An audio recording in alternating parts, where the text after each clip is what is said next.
깊은 산속 벼랑 끝 재벌 회장이 친아들의 손에 죽어가고 있습니다. 몽둥이와 주먹에 맞아 온몸이 피투성이가 된 채 낭떠러지 아래로 굴러떨어진 60대 노인. 살인자들은 시체 확인도 하지 않고 떠나버렸습니다. 하지만 바로 그 순간 기적 같은 일이 벌어졌습니다. 약초를 캐던 한 여자가 나타나 죽어가는 회장을 발견한 것입니다.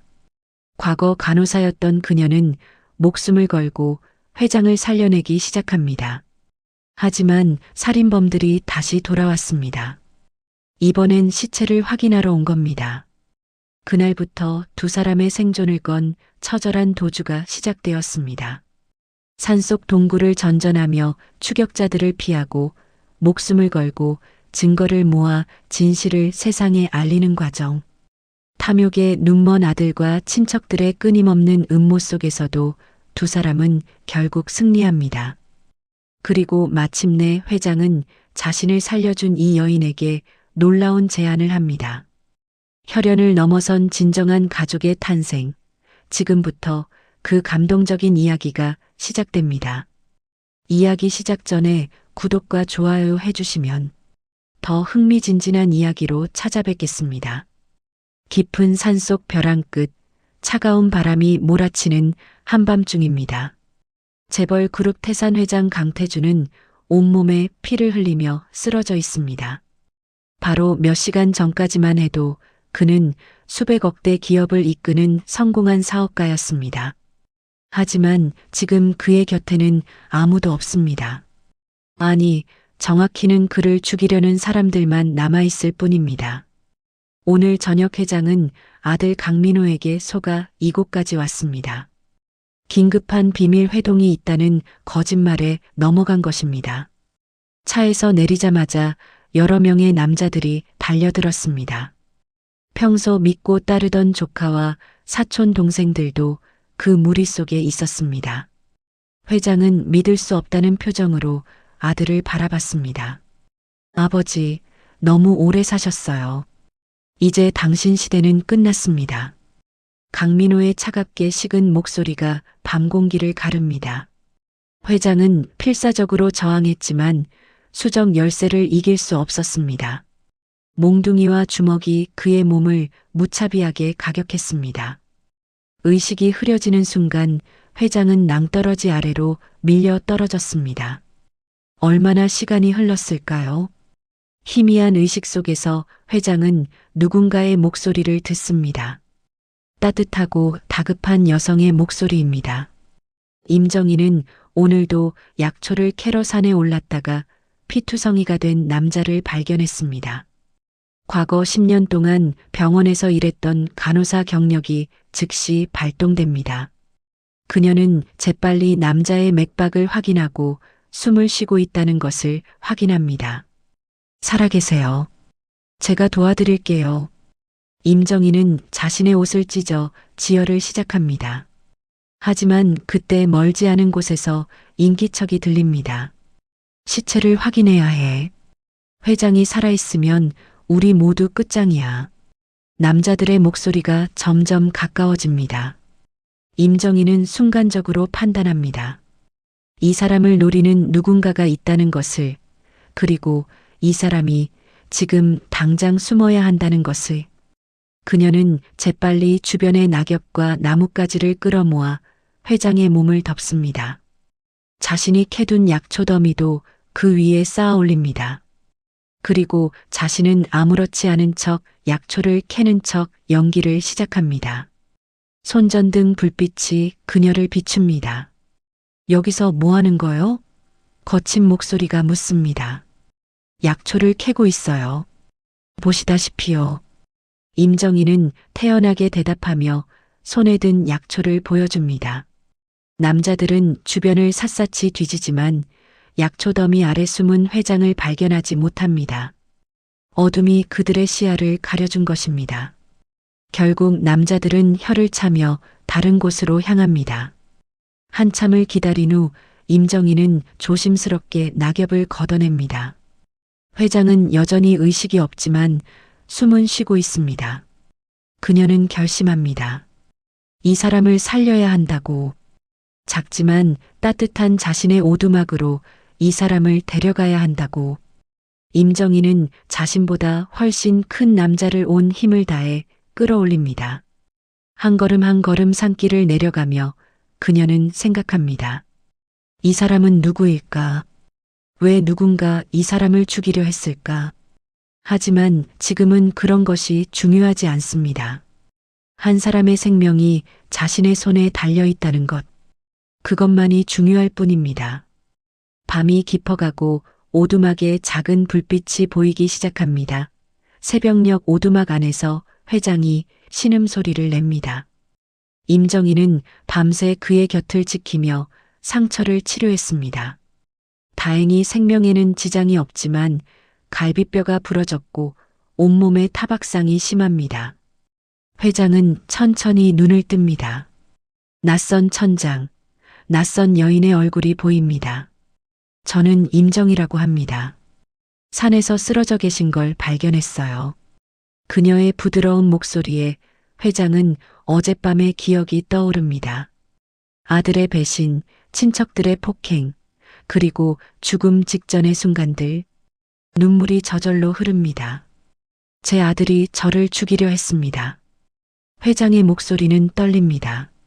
지금은 그런 이야기 하실 때가 아니에요. 당신은 살아야 합니다. 임정희는 단호하게 말하며 따뜻한 약초차를 건넵니다. 하지만 그녀도 알고 있습니다. 저 남자들이 다시 올 것이라는 것을, 이번에는 더 철저하게 수색할 것이라는 것을. 그녀의 예상은 적중했습니다. 해가 뜨자마자 산 아래에서 여러 대의 차량이 올라옵니다. 강민호는 더 많은 인원을 동원해 산을 포위했습니다. 구석구석 샅샅이 뒤지라는 명령이 떨어집니다. 임정희는 창문 틈으로 산 아래를 내려다보며 긴장합니다. 움직일 수 있으세요? 우리 여기를 떠나야 해요. 회장은 고통스럽지만 고개를 끄덕입니다. 임정희는 간단한 짐만 챙기고 회장을 부축해 일으킵니다. 두 사람은 오두막 뒤쪽 숨겨진 오솔길로 빠져나갑니다. 그녀가 수년간 약초를 캐며 알게 된 비밀스러운 길입니다. 저기 연기가 보여. 저 오두막을 확인해봐. 추격자들의 목소리가 들립니다. 임정희는 회장의 손을 꽉 잡고 더 빠르게 걷습니다. 회장은 고통을 참으며 그녀를 따라갑니다. 거친 숨소리, 터질 듯한 심장, 하지만 멈출 수 없습니다. 발자국이다. 이쪽으로 도망쳤어. 추격자들이 오솔길을 발견합니다. 임정희는 재빠르게 판단합니다. 앞에 보이는 개울로 뛰어듭니다. 차가운 물이 발목을 적십니다. 개울을 따라 한참을 걸은 후 그녀는 바위 뒤에 숨겨진 동굴 입구를 발견합니다. 어서 들어가세요. 두 사람은 좁은 동굴 안으로 몸을 숨깁니다. 임정희는 동굴 입구를 나뭇가지와 넝쿨로 위장합니다. 안에서는 숨소리조차 내지 않으려 애씁니다. 회장은 자신 때문에 위험에 처한 이 낯선 여인을 바라봅니다. 왜 이렇게까지 하십니까? 나는 당신에게 아무것도 아닌 사람인데. 그의 속삭임에 임정희는 조용히 대답합니다. 사람의 생명보다 중요한 건 없어요. 바로 그때 추격자들이 동굴 앞을 지나갑니다. 발소리가 바로 코앞까지 들립니다. 회장과 임정희는 숨을 죽입니다. 시간이 멈춘 것 같습니다. 심장 박동 소리가 너무 커서 들킬 것만 같습니다. 하지만 추격자들은 위장된 동굴 입구를 발견하지 못하고 지나갑니다. 한참 후에야 두 사람은 안도의 한숨을 쉽니다. 밖이 어두워질 때까지 그들은 동굴 안에 머뭅니다.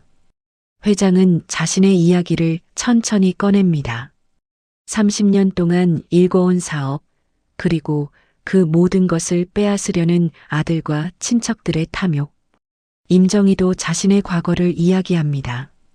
병원에서 환자들을 돌보던 시절, 그리고 세상의 소음에서 벗어나 산으로 온 이유.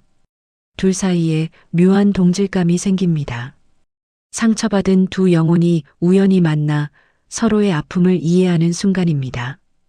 밤하늘에 별이 떠오르고 두 사람은 작은 모닥불을 피웁니다. 감사합니다. 당신이 아니었다면 저는 진작 죽었을 겁니다. 회장의 진심 어린 말에 임정희는 미소 짓습니다. 우리 함께 이 위기를 넘깁시다. 며칠이 흐르고 회장의 상태가 조금씩 나아집니다. 임정희가 정성스럽게 다려준 약초차와 정성 어린 간호 덕분입니다. 회장은 동굴 밖으로 나와 신선한 공기를 마십니다. 이제 그는 생각합니다. 단순히 도망만 다니는 것이 아니라 반격해야 한다고, 진실을 세상에 알려야 한다고, 박진수를 찾아야 합니다. 회장은 임정희에게 말합니다. 그는 제가 20년 동안 키운 비서예요. 유일하게 믿을 수 있는 사람이죠. 하지만 어떻게 연락하죠? 임정희가 묻습니다. 회장은 잠시 생각에 잠깁니다.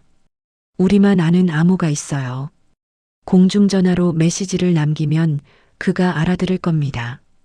임정희는 위험을 무릅쓰고 산 아래 마을로 내려갑니다. 모자를 깊이 눌러쓰고 선글라스를 낀 채 조심스럽게 움직입니다. 공중전화 부스를 찾아 회장이 알려준 번호로 전화를 겁니다. 벨소리가 울리고 음성 사서함이 연결됩니다. 그녀는 회장이 일러준 대로 메시지를 남깁니다. 오래된 소나무가 당신을 기다립니다. 며칠 후 깊은 밤 약속 장소인 폐가 근처에 인기척이 들립니다. 임정희는 긴장하며 지켜봅니다. 한 남자가 조심스럽게 주변을 살피며 다가옵니다.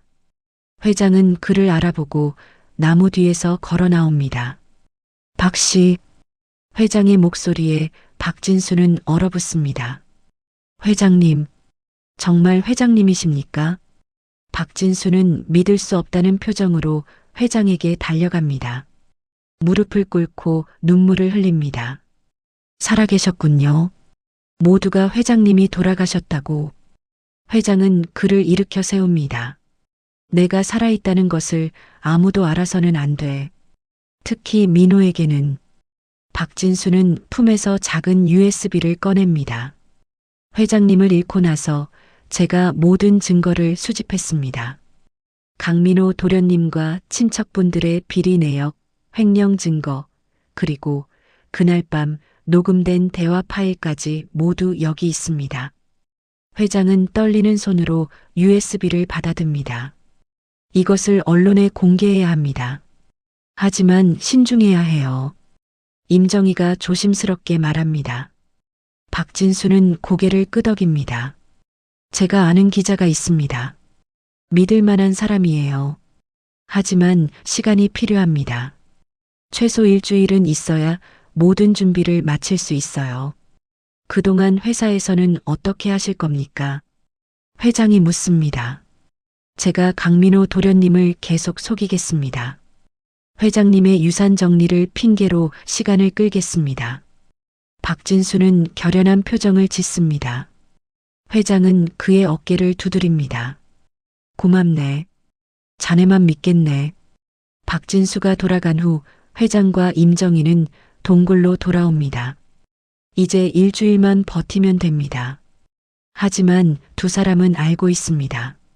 이 일주일이 가장 위험한 시간이 될 것이라는 것을, 강민호가 점점 의심의 눈초리를 보내고 있다는 것을. 며칠 후 박진수는 회사에서 이상한 낌새를 느낍니다. 누군가 자신을 미행하고 있습니다. 강민호가 의심하기 시작한 것입니다. 박 비서, 요즘 어디 자주 나가시던데요? 강민호의 차가운 목소리가 사무실에 울립니다. 박진수는 침착하게 대답합니다. 회장님 유산 정리 때문입니다. 법무법인과 미팅이 많아서요. 하지만 강민호는 쉽게 물러서지 않습니다. 그는 사람들을 풀어 박진수를 감시하기 시작합니다. 위기가 다가오고 있습니다. 박진수는 은밀하게 회장에게 경고 메시지를 보냅니다. 들켰을 수도 있습니다. 조심하십시오. 동굴에서 메시지를 받은 회장과 임정희는 긴장합니다. 우리 다른 곳으로 옮겨야 할까요? 임정희가 묻습니다. 아니요, 지금 움직이면 더 위험해요. 여기서 끝까지 버텨야 합니다. 회장은 단호하게 말합니다. 두 사람은 마지막 결전을 준비합니다. 그날 밤 산속 어딘가에서 여러 대의 차량 소리가 들립니다. 강민호가 대규모 인원을 동원해 산 전체를 다시 수색하기 시작한 것입니다. 이번엔 확실하게 끝내야 해. 아버지든 누구든 살아있다면 찾아내.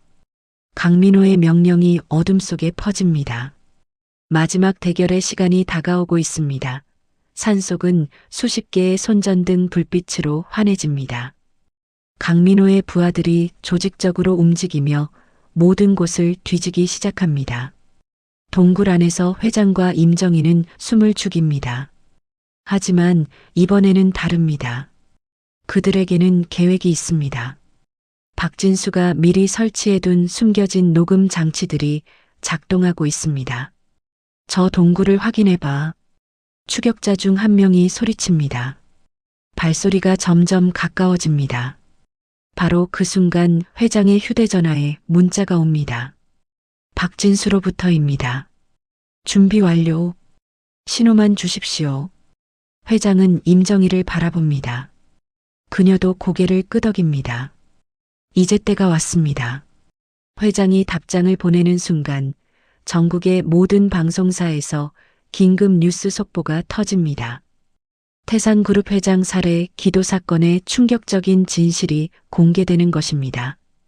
강민호의 음모, 횡령 증거, 그리고 그날 밤 녹음된 대화 내용이 실시간으로 방송됩니다.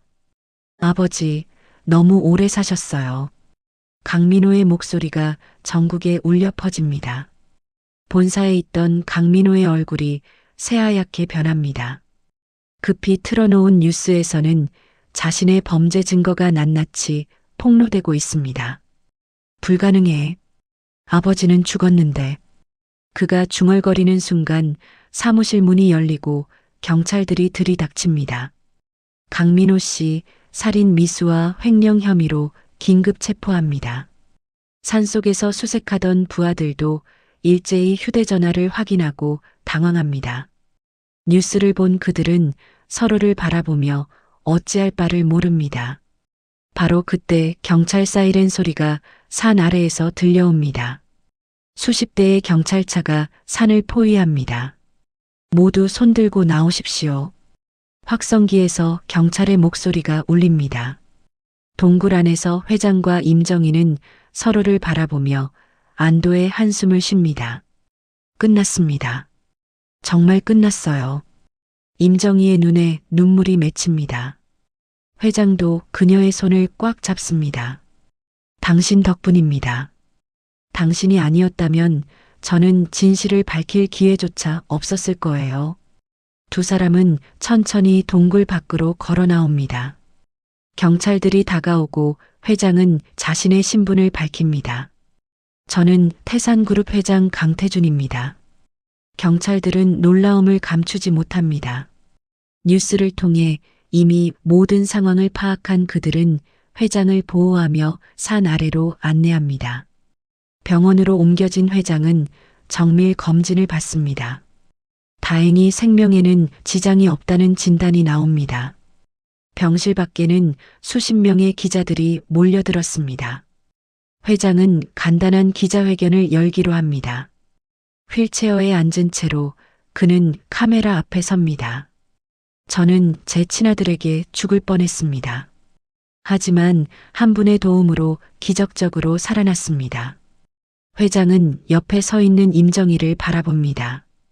이분은 아무 이해관계도 없이 순수하게 제 목숨을 구해주셨습니다. 그녀가 아니었다면 저는 이 자리에 없었을 것입니다.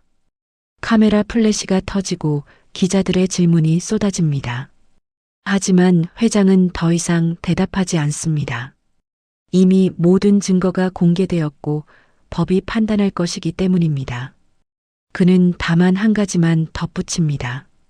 가족이란 혈연이 아니라 신뢰로 맺어지는 것임을 깨달았습니다. 며칠 후 법정이 열립니다. 강민호와 공범들은 모두 구속 기소됩니다. 압도적인 증거 앞에서 그들은 변명조차 하지 못합니다. 판사는 엄중한 표정으로 판결문을 읽습니다. 피고인들은 탐욕에 눈이 멀어 가장 소중한 것을 저버렸습니다. 중형이 선고됩니다. 회장은 방청석에서 아들의 모습을 바라봅니다. 한때는 자랑스러워했던 아들, 이제는 죄수복을 입은 범죄자가 된 아들. 가슴이 아프지만 회장은 고개를 돌립니다. 이미 끝난 인연입니다. 그 옆에 임정희가 조용히 앉아 있습니다. 그녀의 존재가 회장에게 위로가 됩니다. 재판이 끝나고 회사는 정상화 작업에 들어갑니다. 부정하게 빼돌린 돈은 모두 환수되고 피해를 본 협력업체들에게 보상이 이루어집니다. 박진수는 정식으로 부사장으로 임명되어 회사 정상화를 진두지휘합니다. 태산그룹은 새로운 출발을 시작합니다. 재판이 끝나고 한 달이 지났습니다. 회장은 이제 완전히 건강을 회복했습니다. 그는 조용한 카페에서 임정희를 만납니다. 그동안 그녀는 다시 산으로 돌아가 평범한 일상을 살고 있었습니다. 하지만 회장은 그녀를 잊을 수 없었습니다. 아니, 잊고 싶지 않았습니다. 말씀드릴 것이 있어서 모셨습니다. 회장은 가방에서 서류 봉투를 꺼냅니다. 임정희는 의아한 표정으로 그를 바라봅니다. 이건 무엇인가요? 회장은 잠시 망설이다가 입을 엽니다. 입양 서류입니다. 제 딸이 되어주시겠습니까? 임정희는 깜짝 놀라 얼어붙습니다. 회장님, 무슨 말씀을? 회장은 진지한 표정으로 그녀의 손을 잡습니다. 저는 깨달았습니다. 진짜 가족은 혈연으로 맺어지는 것이 아니라는 것을요. 당신은 아무 데가 없이 저를 구해주셨습니다. 생명의 은인을 넘어 저에게 진정한 가족의 의미를 가르쳐 주셨어요. 임정희의 눈에 눈물이 고입니다. 저는 그저 당연한 일을 했을 뿐이에요. 하지만 회장은 고개를 젓습니다. 당연한 일이 아닙니다. 세상에 당신처럼 순수한 마음을 가진 사람이 얼마나 될까요? 제게는 이제 핏줄로 이어진 아들이 없습니다. 하지만 진심으로 저를 대해줄 딸을 얻고 싶습니다. 며칠을 고민한 끝에 임정희는 회장의 제안을 받아들입니다. 그녀도 외로웠습니다. 가족 없이 혼자 살아온 세월이 너무 길었습니다. 입양식은 조용히 진행됩니다. 박진수와 몇몇 신뢰할 수 있는 임직원들만 참석한 소박한 자리입니다. 하지만 그 누구의 결혼식보다 따뜻하고 진심 어린 순간입니다. 이제부터 당신은 제 딸입니다. 회장이 임정희의 손을 잡으며 말합니다. 아버지. 임정희가 처음으로 그를 그렇게 부릅니다. 두 사람은 서로를 끌어안으며 눈물을 흘립니다. 방 안에 있던 사람들도 모두 감동의 눈물을 닦습니다. 새로운 가족이 된 두 사람은 함께 재단을 설립하기로 합니다. 어려운 이웃을 돕고 청년들의 꿈을 지원하는 일에 재산을 사용하기로 결정합니다. 임정희의 제안으로 의료 소외 지역에 무료 진료소도 만들기로 합니다. 그녀의 간호사 경험이 빛을 발하는 순간입니다. 재단 개소식 날 많은 사람들이 모입니다. 회장은 연단에 서서 말합니다. 저는 평생 돈을 벌기 위해 살았습니다. 하지만 진정으로 가치 있는 것은 돈이 아니라 사람이었습니다. 이제라도 그것을 깨달은 것에 감사합니다. 그리고 그것을 가르쳐준 제 딸에게 감사합니다. 박수가 터져나오고 임정희도 연단에 섭니다. 저는 평범한 사람입니다. 다만 어려움에 처한 한 사람을 외면하지 않았을 뿐입니다. 여러분도 주변을 둘러보세요. 도움이 필요한 누군가가 있다면 손을 내밀어 주세요. 그것이 진정한 가족을 만드는 첫걸음입니다. 몇 달이 흐르고 재단은 많은 사람들을 돕습니다. 노숙자들에게 따뜻한 식사를 제공하고 청년 창업가들에게 자금을 지원합니다. 의료 소외 지역에서는 임정희가 직접 봉사활동을 이끕니다. 회장은 그녀의 모습을 자랑스럽게 바라봅니다. 어느 주말 두 사람은 함께 그 산을 찾아갑니다. 모든 것이 시작된 그곳, 생명을 구한 곳이자 새로운 인연이 시작된 곳입니다. 오두막은 여전히 그 자리에 있고 동굴도 그대로입니다. 두 사람은 나란히 서서 석양을 바라봅니다. 덕분에 진짜 가족이 무엇인지 알게 되었어요. 회장이 조용히 말합니다. 저도 감사합니다. 아버지를 만나서 제 삶에 의미가 생겼어요. 임정희가 대답합니다. 두 사람은 서로를 바라보며 미소 짓습니다. 1년이 지나고 재단은 더욱 성장합니다. 수많은 사람들이 도움을 받고 새로운 삶을 시작합니다. 회장의 기업도 모범적인 회사로 거듭나며 사회적 책임을 다하는 기업으로 인정받습니다. 임정희는 의료 봉사의 공로를 인정받아 대통령 표창까지 받습니다. 저녁 식사 자리에서 회장은 딸의 손을 잡습니다. 당신을 만난 것이 제 인생 최고의 축복이었어요. 임정희도 아버지의 손을 꽉 잡습니다. 저도 그래요. 아버지. 두 사람의 눈빛에는 진심 어린 사랑과 감사가 담겨 있습니다. 탐욕과 배신의 어둠을 지나 결국 찾아온 빛. 혈연을 넘어선 진정한 가족의 탄생.